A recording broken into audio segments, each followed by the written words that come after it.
Ujawniamy ukryte motywy. Odsłaniamy fakty, teorie i tajemnice. Od odcisków palców po nagrania z kamer. Zbrodnie zapomniane przez czas, ale nie przez nas. Kryminalne opowieści zabiorą cię w mroczną podróż w głąb ludzkiego umysłu, gdzie rodzi się zbrodnia. Andy Polański zaprasza.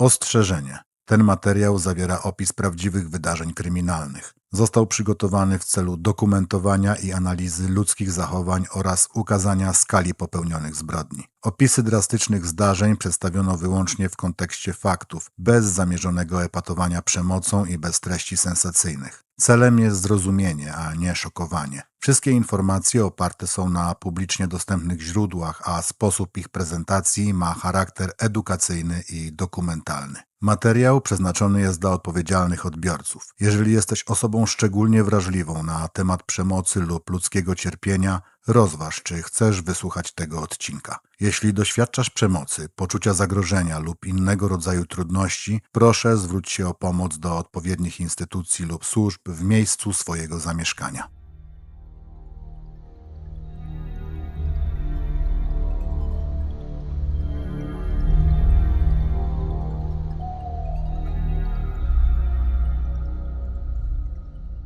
Fargo, Dakota Północna. Miasto położone na północy Stanów Zjednoczonych, tuż przy granicy z Minnesotą, oddzielone od niej rzeką Red River. To część rozległych płaskich terenów amerykańskiego środkowego zachodu, przestrzeni, w której horyzont wydaje się nie mieć końca, a miasta wyrastają nagle spośród pól i otwartej ziemi. Dakota Północna to jeden z najmniej zaludnionych stanów w kraju. Surowe zimy, silne wiatry i długie odcinki pustej przestrzeni sprawiają, że życie toczy się tu wolniej, spokojniej, bardziej przewidywalnie. Fargo jest największym miastem w tym stanie, ale wciąż zachowuje charakter miejsca, w którym wszystko wydaje się znajome.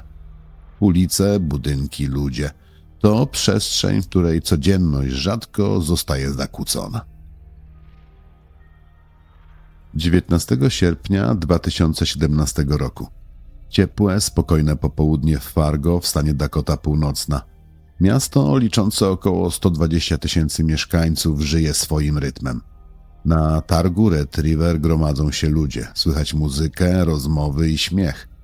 Kilka kilometrów dalej trwa turniej softballu, wciągający drużyny z całych Stanów i Kanady. To jeden z tych dni, kiedy wszystko wydaje się zwyczajne. Bezpieczne, przewidywalne. W jednym z mieszkań na północy miasta 22-letnia Savannah LaFontaine Greenwith spędza spokojnie popołudnie. Jest w 8. miesiącu ciąży. Uśmiechnięta, pełna energii, z tym charakterystycznym spokojem przyszłej matki. Pochodzi z plemienia Spirit Lake, urodzona w Belcourt, gdzie spędziła większość z życia, zanim przeprowadziła się do Fargo i zamieszkała z rodzicami. Kilka lat wcześniej zdobyła kwalifikacje jako opiekunka medyczna.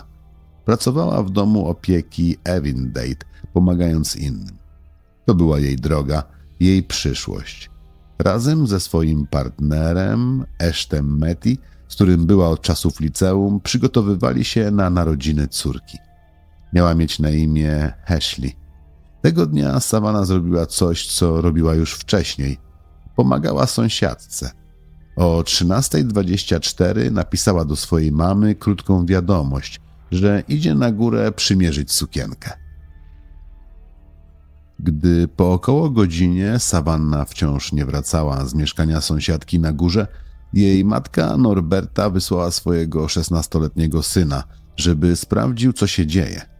Savannah miała zawieźć go tego popołudnia do pracy, a jego zmiana zaczynała się o 14:30.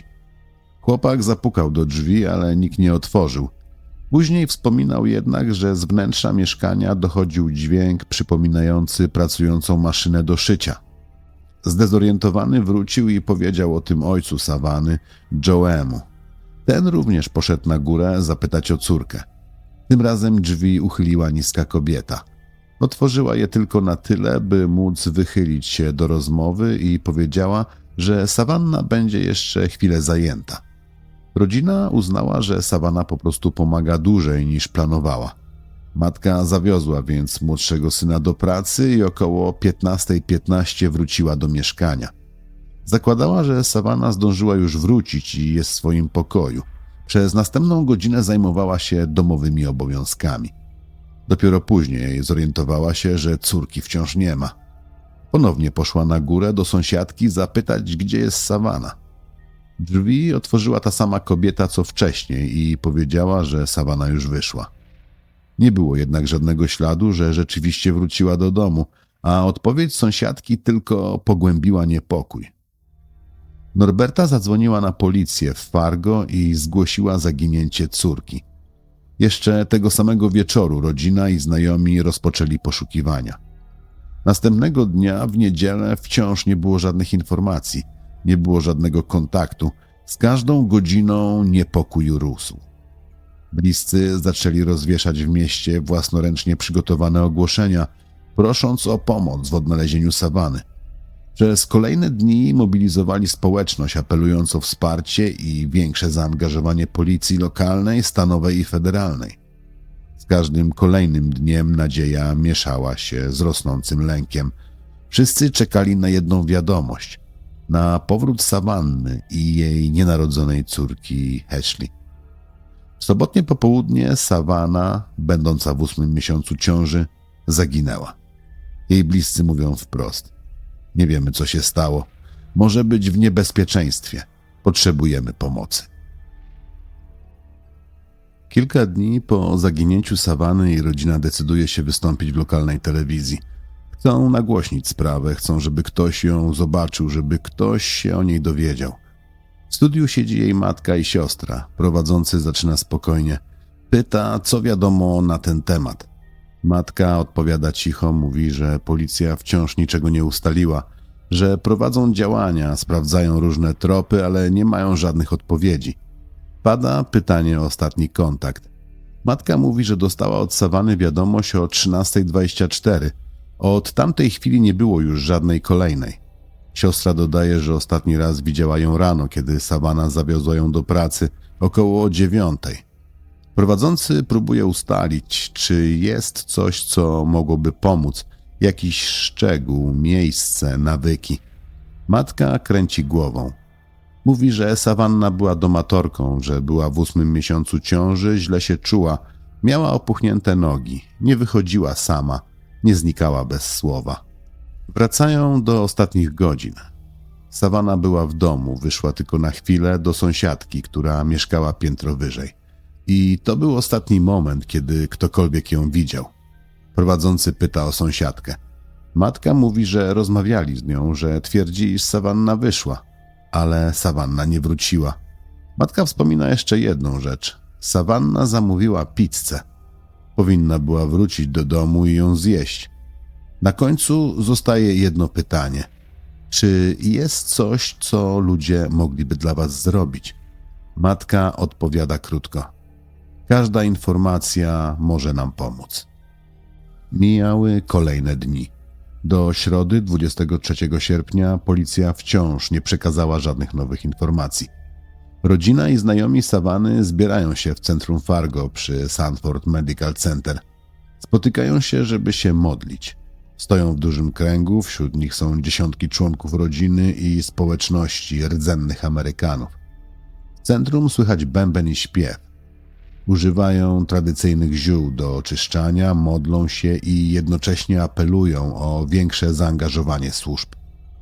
Proszą o pomoc FBI, wzywają do skierowania większych sił i szybszych działań. Wołają o pomoc w odnalezieniu Savanny i jej nienarodzonej córki Ashley.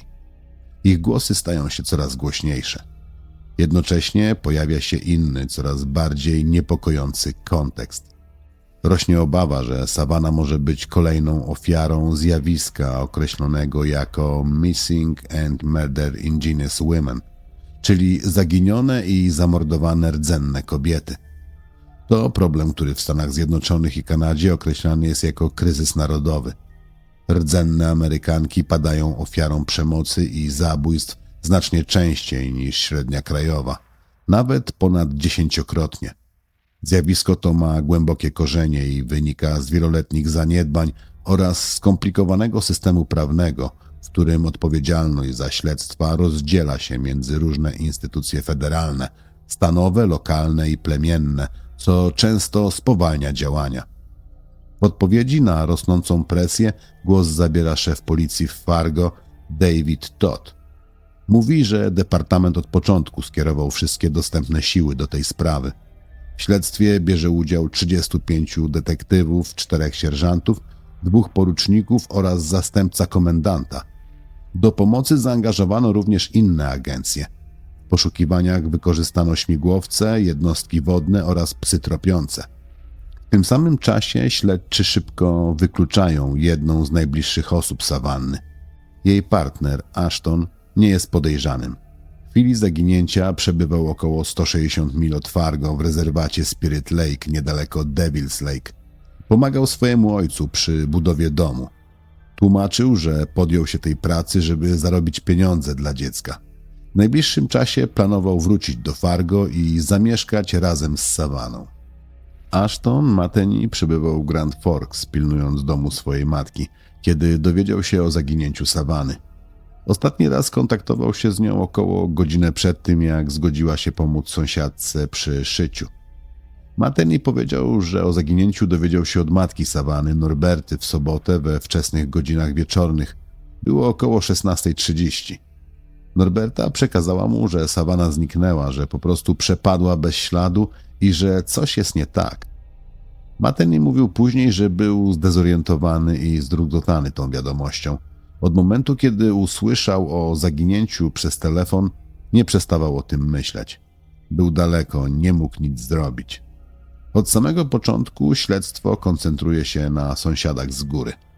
W czwartek, 24 sierpnia 2017 roku, szef policji w Fargo, David Todd, przekazuje do wiadomości publicznej informacje, których wiele osób się obawiało. Ale oczywistość okazuje się jeszcze bardziej niepokojąca. Nadzieja na to, że Savanna wróci do domu, zaczyna szybko gasnąć. Wczoraj uzyskaliśmy informacje, które pozwoliły nam wystąpić o nakaz przeszukania. Dziś ten nakaz został wykonany. Podczas przeszukania mieszkania podejrzanych odnaleźliśmy niemowlę, które wyglądało na nowonarodzone. Na ten moment nie jesteśmy w stanie potwierdzić, czy to dziecko należy do Savanny Greenbit. Nie mamy też informacji, gdzie znajduje się Savanna. 2 osoby zostały zatrzymane do przesłuchania. Śledztwo trwa. Prosimy o cierpliwość. To kluczowy moment tej sprawy i chcemy mieć pewność, że działamy dokładnie, tak aby uzyskać odpowiedzi na wszystkie pytania. Dziękujemy za cierpliwość i prosimy śledzić nasze komunikaty. Policja w Fargo publikuje w mediach społecznościowych obszerne oświadczenie, w którym podsumowuje dotychczasowe ustalenia w sprawie zaginięcia Savanny. Szczególną uwagę zwraca na sąsiadów z góry, 38-letnią Brooks Crew oraz 32-letniego Williamsa Henry Hain, którzy mieszkali pod adresem 2825 North 9 Street w mieszkaniu numer 5. Z komunikatu wynika również, że policja przeprowadziła standardowe czynności związane z zaginięciem. Oboje zostali przesłuchani, jednak początkowo nie udało się ustalić żadnych konkretnych tropów. Cruz cały czas twierdziła, że Savanna wyszła z mieszkania po tym, jak pomogła jej przy szyciu. Policja pojawiła się na miejscu i weszła do mieszkania na górze za zgodą właścicielki. Sprawdzili wszystko, lecz niczego nie znaleźli. Wrócili tam jeszcze raz i znowu nic. Potem 3. raz, ten sam rezultat. Za każdym razem wychodzili z pustymi rękami. Z czasem jednak coś zaczęło im nie pasować i wtedy podjęli inną decyzję. Tym razem nie poprosili już o zgodę, przyszli z nakazem. W czwartek około godziny 14 weszli do mieszkania po raz 4 i tym razem wszystko wyglądało inaczej. W środku była właścicielka i było tam coś jeszcze. Nowo narodzone dziecko. Dziecko, którego wcześniej tam nie było. Noworodek został natychmiast przewieziony do szpitala. Policja poinformowała później, że wszystko wskazuje na to, iż może to być dziecko Savanny Greenbit. Podczas przesłuchań ani Williams Henry Hain, ani Brooke Cruz nie odpowiedzieli na pytania, co stało się z Savaną. Oboje skorzystali z prawa do adwokata i odmówili dalszych wyjaśnień. Zostali zatrzymani i usłyszeli zarzut spisku w celu popełnienia porwania. Specjalna grupa poszukiwawcza przeszukała teren pomiędzy Broadway a North University Drive oraz 25 Avenue North i Riviera Heights. Policja zaznaczyła jednak, że nie wszystkie miejsca mogły zostać sprawdzone, m.in. zamknięte garaże, ogrodzone posesje czy budynki gospodarcze. Funkcjonariusze zwrócili się do mieszkańców z prośbą o pomoc. Poprosili, by każdy sprawdził swoją posesję, garaż i inne pomieszczenia w poszukiwaniu jakichkolwiek śladów włamania lub czegoś, co mogłoby mieć związek z tą sprawą. Policja zwraca się również do mieszkańców z dodatkowymi prośbami. Właścicieli nieruchomości proszą, aby sprawdzili również puste mieszkania, które mogą posiadać, czy nie ma w nich śladów wejścia albo oznak, że ktoś tam przebywał. Proszą także o sprawdzenie kontenerów na śmieci. Zaznaczają jednak, żeby po wszystkim worki z powrotem trafiały do środka. Jednocześnie podkreślają, żeby podczas takich działań szanować cudzą własność.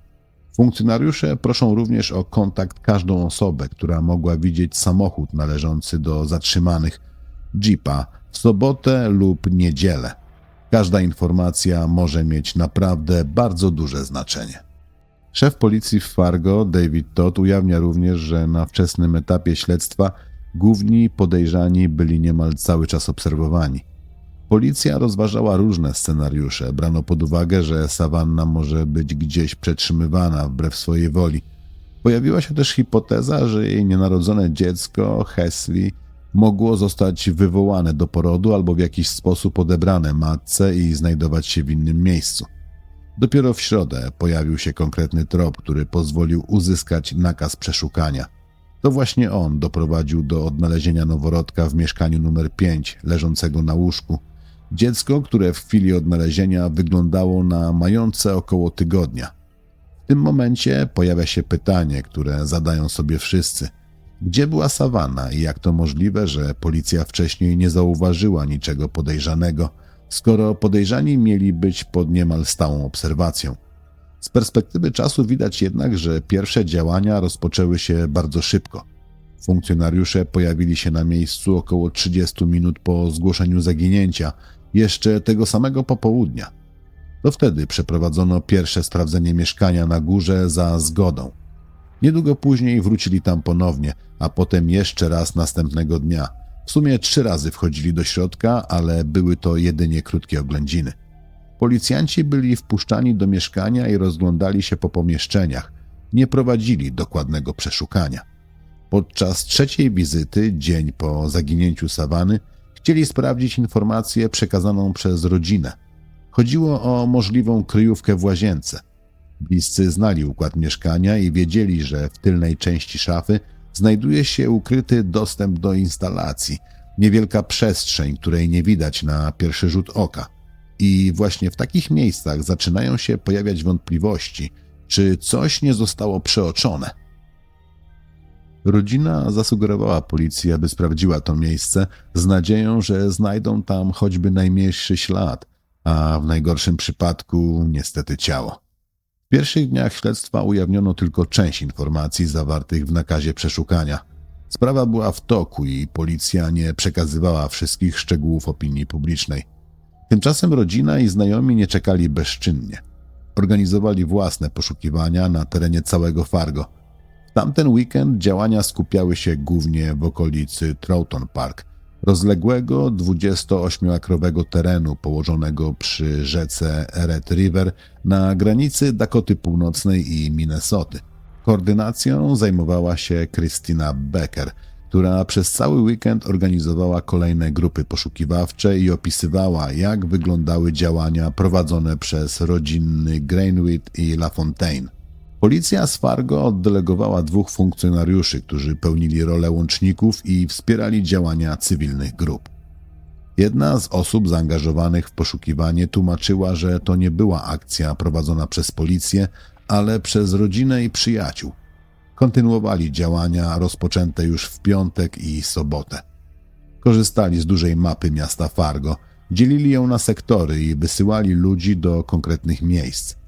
Każdy obszar był dokładnie sprawdzany, a po powrocie zaznaczany na mapie. Jeśli niczego nie znaleziono, oznaczano go krzyżykiem i przechodzono dalej. Nie opierali się na konkretnych tropach, po prostu przeczesywali miasto krok po kroku.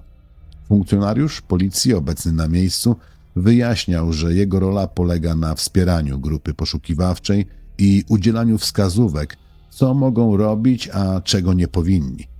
Podkreślał, że oficjalne śledztwo nadal trwa, a policja intensywnie pracuje nad ustaleniem, co stało się z Savanną. Jednocześnie zaznaczał, że duża grupa mieszkańców, którzy pojawili się, by pomóc, działają w sposób zorganizowany i skuteczny, a co najważniejsze, legalny. Zaczyna pojawiać się bezradność. Społeczność stopniowo uświadamia sobie, że mogło dojść do czegoś bardzo poważnego, ale bez ciała nie da się tego potwierdzić. Na tym etapie nie wiadomo jeszcze dokładnie, co się wydarzyło. Śledczy mają jednak wkrótce poznać odpowiedź. Mija tydzień od zaginięcia.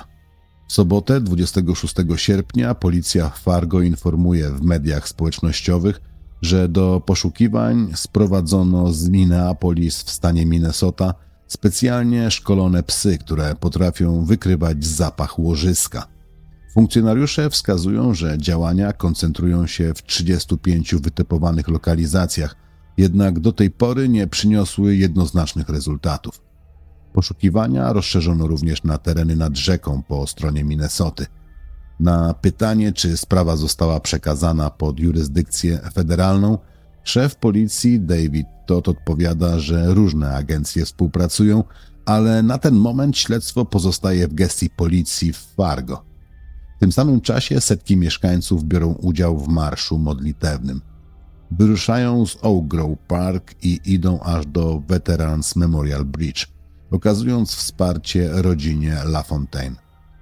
Partner Savanny i ojciec dziecka, Ashton Matey, wciąż nie ma możliwości zobaczenia noworodka, który został uznany za ich córkę. Procedury śledcze wymagają potwierdzenia tożsamości dziecka przed dopuszczeniem go do kontaktu. Mija tydzień od zaginięcia Savanny i 2 dni od odnalezienia dziewczynki, a Mateni nie widział jeszcze nawet jej zdjęcia. Dostęp do dziecka jest ograniczony do czasu potwierdzenia wyników badań DNA, które mają wykazać, czy rzeczywiście jest to córka Savanny LaFontaine Grewitt. Dziewczynka, określona jako Baby Jane Doe, znana również jako Hesley Joe, znajduje się pod opieką służb społecznych hrabstwa Cass.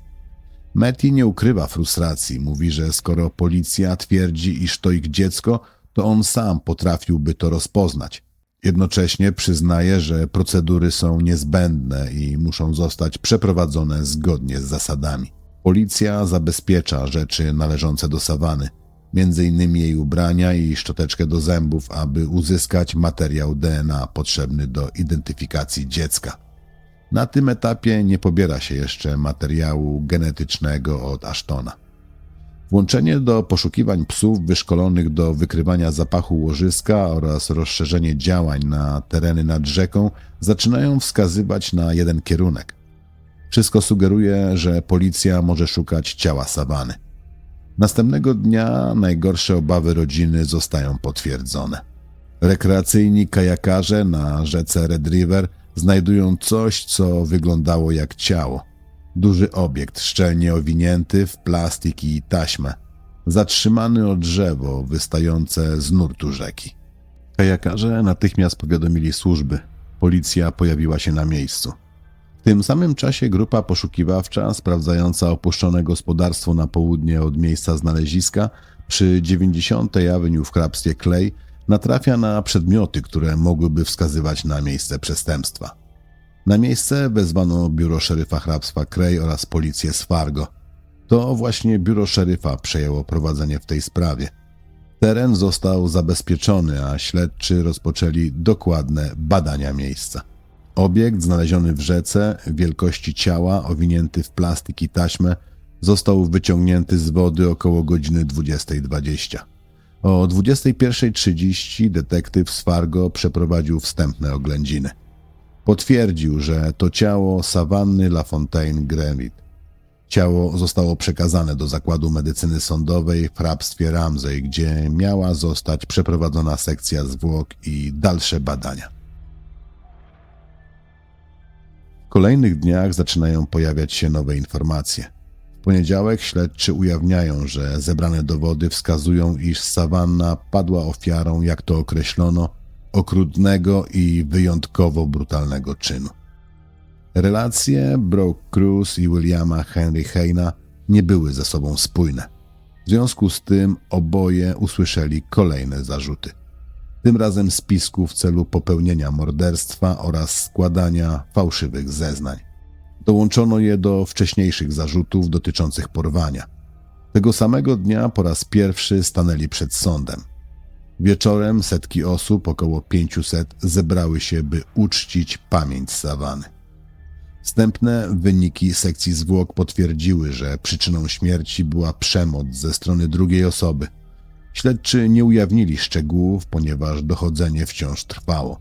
Wszystko jednak wskazywało na to, że ostatnie chwile życia Savanny były pełne przemocy i agresji. Tego samego dnia Ashton Matty po raz pierwszy mógł zobaczyć swoją córkę Ashley Jo. To spotkanie, które powinno przynieść ulgę, nie przyniosło odpowiedzi. Zamiast tego pojawiło się jeszcze więcej pytań. Jak to możliwe, że dwie osoby mieszkające tak blisko rodziny przez kilka dni pozostawały poza zasięgiem podejrzeń, mimo że policja obserwowała każdy ich ruch? Aby to zrozumieć, trzeba cofnąć się do początku, do informacji, które śledczy mieli już wtedy, ale których nie ujawniono opinii publicznej. Do nakazu przeszukania, którego wykonanie doprowadziło do odnalezienia Ashley Jo. W rozmowie z policją dzień przed uzyskaniem nakazu przeszukania, które przełamało sprawę, Hain powiedział, że wrócił do domu około 14:30 w sobotę. W mieszkaniu zastał Cruz oraz ich sąsiadkę z dołu, wyraźnie będącą w ciąży, której, jak twierdził, wcześniej nigdy nie poznał. Opisał, że Brooke przedstawiła mu Savannę i powiedziała, że pomaga jej przy szyciu. Kiedy jednak rozejrzał się po mieszkaniu, nie zauważył żadnych materiałów ani sprzętu, który mógłby na to wskazywać. W trakcie rozmowy Hain powiedział również, że ma 4 dzieci z poprzednich związków, a Cruz 7. Nie wspomniał ani słowem o nowonarodzonym dziecku, które przez ostatnie 5 dni znajdowało się w ich mieszkaniu. Dziecku, które podczas 3 wcześniejszych wizyt policji leżało spokojnie przykryte kocem na łóżku. Gdyby nie przypadkowe zdarzenie, do którego doszło tego samego dnia, potrącenie i ucieczka z miejsca zdarzenia, w które zamieszany był czerwony pick-up Haina, policja mogłaby nigdy nie zdobyć dowodów potrzebnych do przeprowadzenia dokładnego przeszukania mieszkania. Funkcjonariusze sprawdzili nagrania z monitoringu sklepu Walmart. Ustalili, że Hain wszedł do środka i kupił różne rzeczy. Na nagraniach widać było, że wychodzi ze sklepu z zakupami, wśród których znajdowały się pieluchy. To zwróciło uwagę śledczych, ponieważ wcześniej nie wspomniał o żadnym niemowlęciu. Na tej podstawie policja uzyskała nakaz przeszukania, który wykonano następnego dnia. Po wejściu do mieszkania i odnalezieniu dziecka, Brooke Cruz została zatrzymana na miejscu, a Hain zatrzymany w pracy. Mimo tego odkrycia żadne z nich nie chciało współpracować ze śledczymi ani powiedzieć, co naprawdę się wydarzyło. Cruz, podobnie jak Hain, przedstawiała policji niespójne i mało wiarygodne wersje wydarzeń. Twierdziła, że podczas pierwszego spotkania pokazała Savannie, jak wywołać poród przez przebicie pęcherza płodowego. Według niej Savannah po tym wyszła, a następnie 2 dni później wróciła w nocy, przynosząc już nowo narodzone dziecko. Utrzymywała również, że odnalezienie ciała Savanny kilka kilometrów dalej, owiniętego w plastik i taśmę i zatrzymanego przy drzewie w rzece Red River, było jedynie tragicznym zbiegiem okoliczności. Cruz opisywała też, że Savannah rzekomo mówiła jej, że chce nauczyć się wywoływać poród, żeby pozbyć się dziecka i, jak to ujęła, zacząć życie na nowo bez zbędnych obowiązków. Hain ostatecznie zmienił swoją wersję wydarzeń po tym, jak kajakarze odnaleźli ciało Savanny. Podczas kolejnego przesłuchania powiedział policji, że 19 sierpnia po powrocie do mieszkania zastał Brooke Cruz sprzątającą łazienkę. Zmywała krew, usuwała ślady tego, co, jak się później okazało, stało się jedną z najbardziej wstrząsających zbrodni w historii Fargo. Chwilę później miała podejść do niego z nowonarodzonym dzieckiem owiniętym w ręcznik i powiedzieć: to nasze dziecko, to nasza rodzina. Hein przyznał, że pomógł jej posprzątać mieszkanie. Mówił, że zrobił to z miłości. Razem pozbyli się kilku worków ze śladami, były tam m.in. zakrwawione ręczniki i para jej butów. Wszystko wyrzucili do kontenera przy pobliskim budynku. Po zatrzymaniu i postawieniu dodatkowych zarzutów, spisku w celu popełnienia morderstwa oraz składania fałszywych zeznań, sąd wyznaczył dla obojga kaucję w wysokości $2 milionów. Śledczy ustalili również, że na ich urządzeniach elektronicznych znajdowały się wyszukiwania dotyczące podróży, co sugerowało, że rozważali opuszczenie tego miejsca. Pojawia się pytanie, przed czym chcieli uciec i dlaczego. Zaledwie kilka dni później ciało Savanny zostało odnalezione w rzece Red River, starannie owinięte w plastik i taśmę. Jak wyniesiono ją z mieszkania? Jak to wszystko mogło wydarzyć się tak blisko pod nadzorem policji? Z czasem zaczyna się wyłaniać pełny obraz. To nie był przypadek. To był plan. Kiedy 11 grudnia 2017 roku Brooke Cruz zmieniła swoje wcześniejsze stanowisko i przyznała się do winy, biorąc na siebie odpowiedzialność za zabójstwo Savanny Gravit, kilka miesięcy później, w lutym 2018 roku, szczegółowo opisała przebieg zdarzeń. Podczas rozmowy prokurator odczytał fragment jej zeznań. Zraniłam ją, a potem wyjęłam z niej dziecko. Kiedy wyjmowałam z niej dziecko, ona jeszcze nie była martwa. Prokuratorka Tania Martinez wyjaśniła przed sądem, że Brooke Cruz zwabiła Savannę do swojego mieszkania z zamiarem jej zabicia i odebrania jej dziecka. Zaproponowała ciężarnej kobiecie $20 za pomoc przy przymierzeniu sukienki do projektu jej szycia. Kiedy Savanna znalazła się w środku, Cruz obezwładniła ją i doprowadziła do utraty przytomności, a następnie przeprowadziła prymitywny zabieg, używając noża, bez żadnego znieczulenia. Ból spowodował, że Savanna na przemian odzyskiwała i traciła przytomność, podczas gdy dziecko było jej odbierane. Prokuratorka dodała również, że Cruz zabierała nowonarodzone dziecko do miejsc publicznych, m.in. do sklepu Walmart, w czasie gdy społeczność wciąż intensywnie poszukiwała Savanny, nie wiedząc jeszcze, co się wydarzyło. Matka Savanny zwróciła się do sądu. Mówiła o bólu i niezrozumieniu tego, co spotkało jej córkę. Powiedziała, że utrata dziecka to ból, którego nie da się porównać z niczym innym i że teraz sama go doświadcza. Sąd przychylił się do wniosku prokuratury. Brooke Cruz została skazana na najwyższy możliwy wymiar kary. Dożywotnie pozbawienie wolności bez możliwości zwolnienia warunkowego. Na sali sądowej zgromadzili się bliscy Savanny. Wielu z nich było ubranych na czerwono. Kolor symbolizujący ruch zaginionych i zamordowanych rdzennych kobiet. W wielu społecznościach rdzennych czerwień ma również znaczenie szczególne. Uważa się, że to jedyny kolor widoczny dla duchów. Po wyjściu z sali bliscy Savanny podkreślali, że to nie koniec, że ich walka o sprawiedliwość dopiero się zaczyna. Ashton Matheny mówił później, że to najtrudniejsze, co kiedykolwiek przeżył. Przyznał, że ma nadzieję, iż nikt nigdy nie będzie musiał doświadczać takiego bólu. Wspominał, że zbliża się ich rocznica, 20 marca, i że z każdym dniem coraz bardziej widzi Savannę w swojej córce, że rośnie i zaczyna wyglądać jak ona. Mówił wprost, że tęskni za nią i że nigdy wcześniej nie obdarzył nikogo taką miłością. Chwilę później głos zabrała matka Savanny, Norberta. Powiedziała, że dopiero tego dnia poznała szczegóły śmierci swojej córki i tego, co jej zrobiono. Mówiła o bólu, którego nie da się porównać z niczym innym. Dodała też, że jest usatysfakcjonowana wyrokiem i że Brooke Cruz nie zasługuje na życie. Jej emocje w sądzie, jak podkreśliła, nie mają dla niej żadnego znaczenia. Jedno kłamstwo w tej sprawie pociągało za sobą kolejne. Wiele szczegółów dotyczących śmierci Savany nigdy nie zostało w pełni ujawnionych.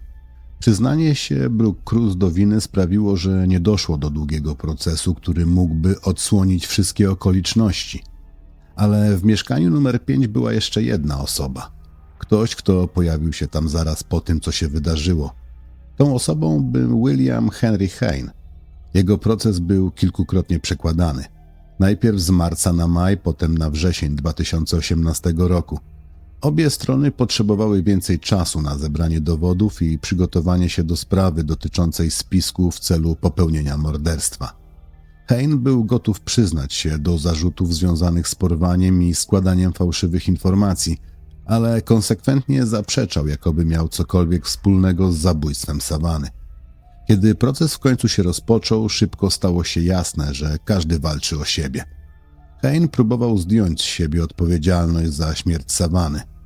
Cruz, mimo że wcześniej przyznała się do winy i wzięła całą odpowiedzialność na siebie, ponownie zmieniła swoją wersję wydarzeń.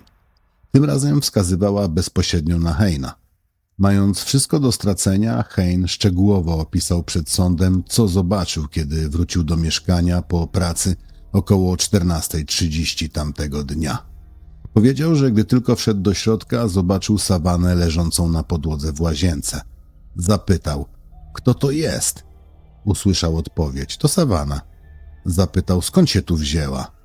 Cruz miała odpowiedzieć, poszłam po nią. Obrona Haina twierdziła, że przez cały czas był przekonany, iż Cruz naprawdę jest w ciąży. Jej rzekomy termin porodu zbliżał się właśnie w tym okresie.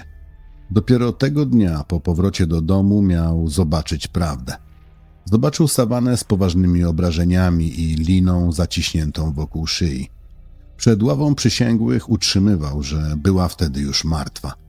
Opowiadał również, że kilka miesięcy wcześniej Cruz wysłała mu zdjęcie pozytywnego testu ciążowego, a później także obraz z badania USG, po jednej z ich kłótni, po której się pogodzili. Według jego słów oboje wierzyli, że będą razem wychowywać swoje dziecko. Według ustaleń obrony Brooke Cruz w przeszłości poroniła, a następnie przeszła zabieg podwiązania jajowodów, co miało uniemożliwić jej kolejne ciąże. W tej wersji wydarzeń dziecko, na które czekali, miało być cudem. Hain opowiadał, że mówił o tym w pracy, dzieląc się radością i przygotowaniami do ponownego ojcostwa. Kiedy jednak tamtego popołudnia wszedł do mieszkania i zobaczył, co się stało, miał zrozumieć, że wszystko to było fikcją. Według jego relacji Cruz znajdowała się w łazience, sprzątając krew. Dziecko leżało w wannie, owinięte w ręcznik, bardzo małe i wymagające natychmiastowej opieki. Hain twierdził, że zapytał ją, czy naprawdę była w ciąży. Miała chwycić się za brzuch i odpowiedzieć, że nie wie. Po chwili pokazała mu dziecko i powiedziała, to nasze dziecko, to nasza rodzina. Nie wiedząc, co ma robić, pomógł jej sprzątać łazienkę. Następnie, według jego zeznań, ciało Savany zostało owinięte w worki na śmiecie i ukryte w przestrzeni za szafą w łazience. To właśnie tam miało pozostać podczas pierwszych przeszukań przeprowadzonych za zgodą właścicieli. Później, jak twierdził Hain, ciało zostało przeniesione i ukryte w zmodyfikowanym meblu. Gdyby ciało nie zostało przeniesione, mogło zostać odnalezione podczas kolejnego przeszukania, które odbyło się dzień po zaginięciu Savany. W tym czasie nadali dziecku nowe imię – Phoenix, traktując je jako początek nowego życia. Tymczasem podczas tej wizyty funkcjonariusze zostali wpuszczeni do mieszkania. Cruz zachowywała się spokojnie i pozwoliła im sprawdzić wnętrze, w tym również łazienkę i szafę. Policjanci sprawdzili pomieszczenia, próbując wykluczyć różne możliwości, nie znajdując wówczas niczego, co wskazywałoby na obecność ukrytych dowodów. Hain twierdził, że po tym, co zobaczył, zaczęli razem zastanawiać się, jak pozbyć się ciała Savanny, tak żeby nikt ich nie odkrył. Mówił, że z czasem oboje zaczęli być coraz bardziej nerwowi. Według jego relacji to Cruz miała powiedzieć, że trzeba ją stamtąd zabrać. Opowiadał, że wynieśli komodę tylnymi schodami prowadzącymi bezpośrednio na parking i załadowali ją do jeepa. Następnie pojechali w okolice mostu, gdzie wyciągnęli mebel i zrzucili go do rzeki. Na pytanie, czy Cruz pomagała mu w tym, odpowiedział, że tak. Przed sądem Hein utrzymywał, że nikogo nie zabił.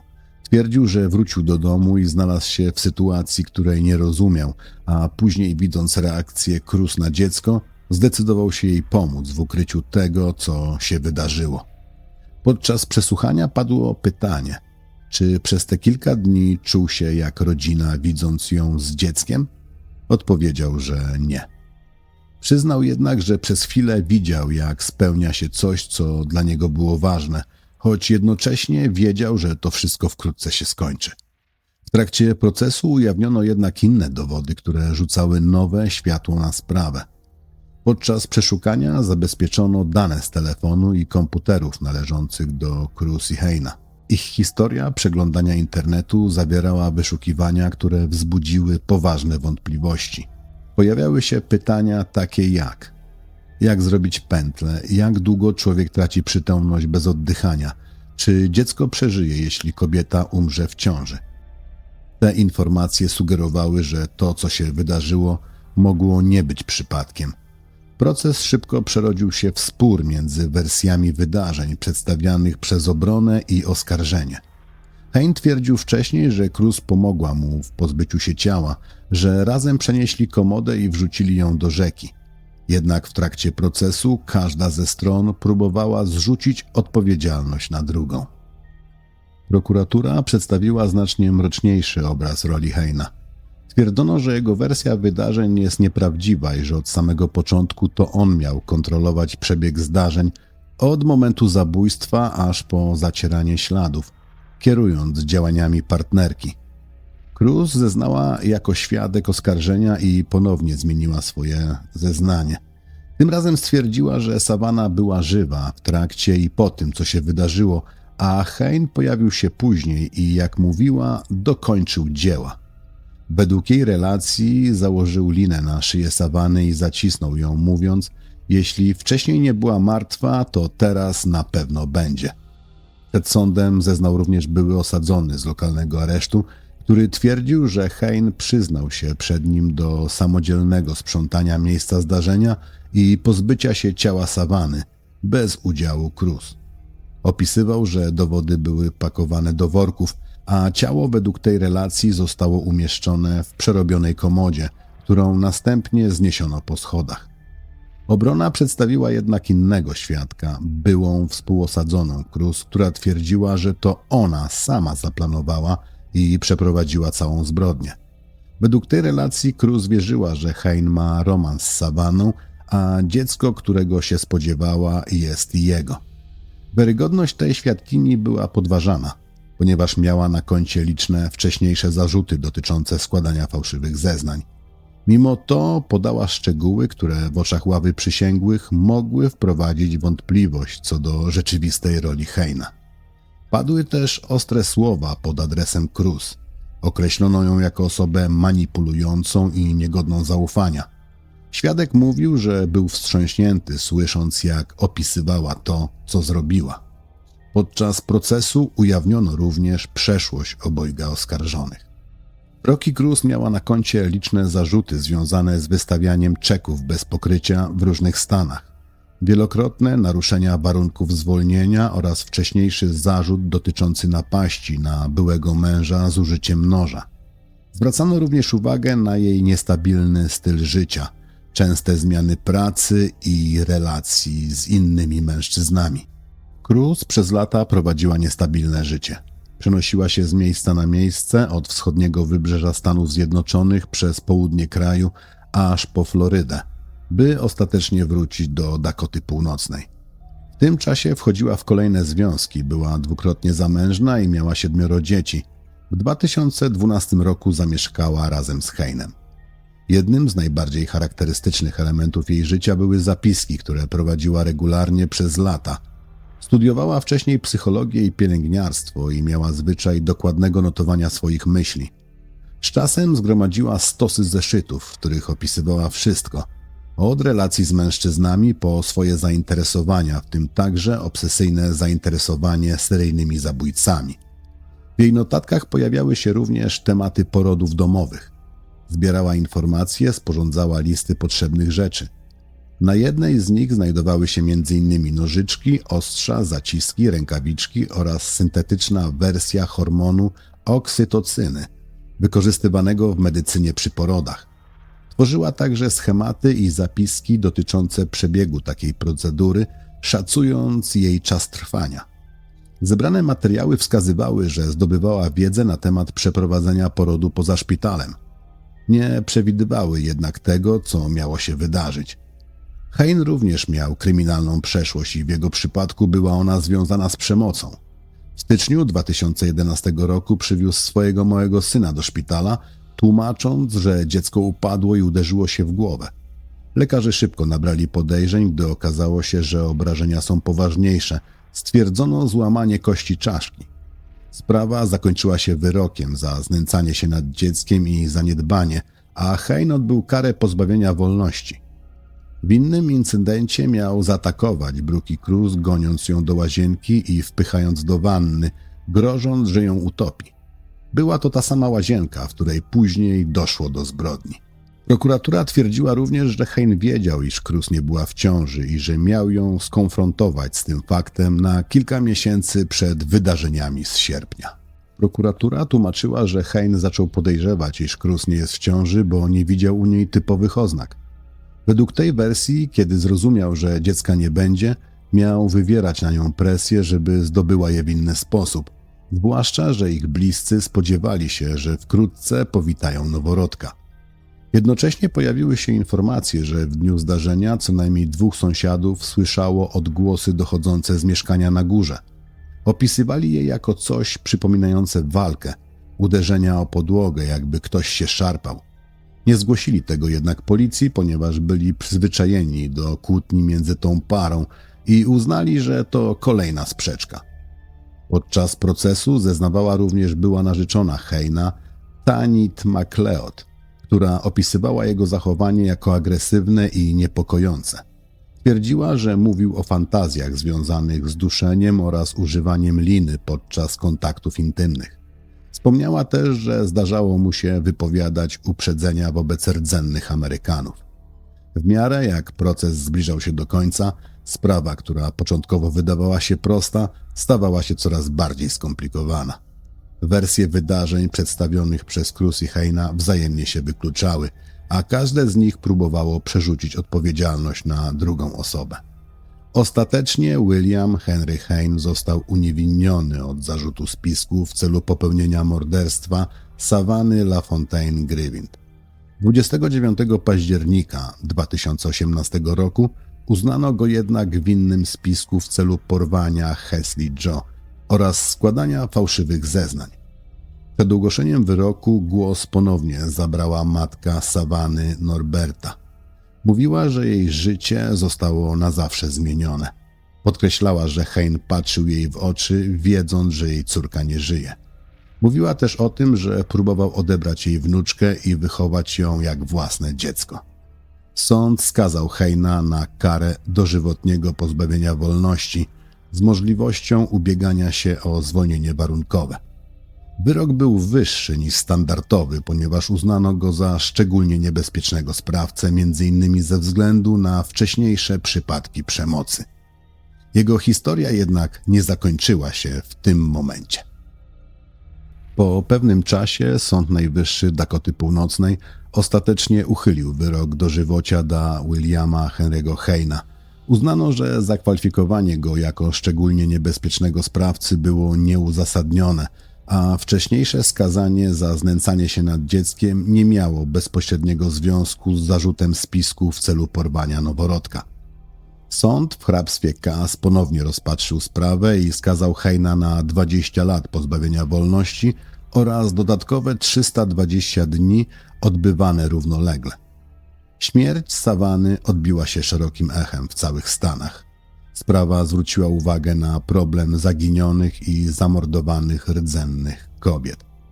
W grudniu 2018 roku senator Dakoty Północnej Heidi Heitkamp przedstawiła w kongresie projekt ustawy nazwany Savannah Act. Projekt zakładał m.in. poprawę dostępu społeczności plemiennej do federalnych baz danych, wprowadzenie jednolitych procedur reagowania na przypadki zaginięć i zabójstw rdzennych kobiet oraz lepsze gromadzenie danych, aby skuteczniej monitorować i przeciwdziałać przemocy. Ustawa nie została wtedy uchwalona, ale wróciła do prac w kolejnym roku. W styczniu ponownie wprowadzono ją do Kongresu, a w listopadzie 2019 roku trafiła do dalszego procedowania w Senacie. Towarzyszyły temu wystąpienia polityków i przedstawicieli społeczności rdzennych, którzy podkreślali skalę problemu i konieczności zmian. Wskazywano, że przypadki zaginięć i zabójstw rdzennych kobiet występują na alarmującym poziomie, a wiele spraw pozostaje nierozwiązanych. Podkreślano, że brak odpowiednich narzędzi i procedur utrudnia działania służb, a rodziny ofiar często zostają bez odpowiedzi. W kulturze wielu rdzennych społeczności kobiety postrzegane są jako dawczynie życia i strażniczki tego, co podtrzymuje istnienie. Brooke Cruz i William Henry Hain naruszyli coś, co uznawane jest za nienaruszalne – więź między matką a dzieckiem. Odebrali życie Savannie i odebrali jej córkę. Zabrali moment, na który czekała, a potem próbowali zatrzeć ślady. Jej ciało zostało owinięte w plastik i taśmę, ukryte i porzucone w rzece. Liczyli na to, że prawda nigdy nie wyjdzie na jaw. Ale dla rodziny Savanny ta historia nie zaczęła się w chwili odnalezienia ciała. W pierwszych dniach po zaginięciu jej rodzice poszli nad rzekę. Sami. Szukali. Mówili później, że coś ich tam prowadziło. Jakby Savanna próbowała dawać im znak. Jakby chciała zostać odnaleziona. Woda w wielu kulturach symbolizuje życie. To, co trwa. To, co jest zapamiętane. Savanna nie została zapomniana. Została odnaleziona. Została opowiedziana i zostanie z nami na zawsze. Dziękuję wam wszystkim, że byliście dzisiaj ze mną. Dziękuję za waszą obecność, za czas i za uwagę. Szczególne podziękowania kieruję jak zawsze do patronów. To dzięki wam ten podcast może istnieć i docierać coraz dalej. Do usłyszenia w kolejnej historii.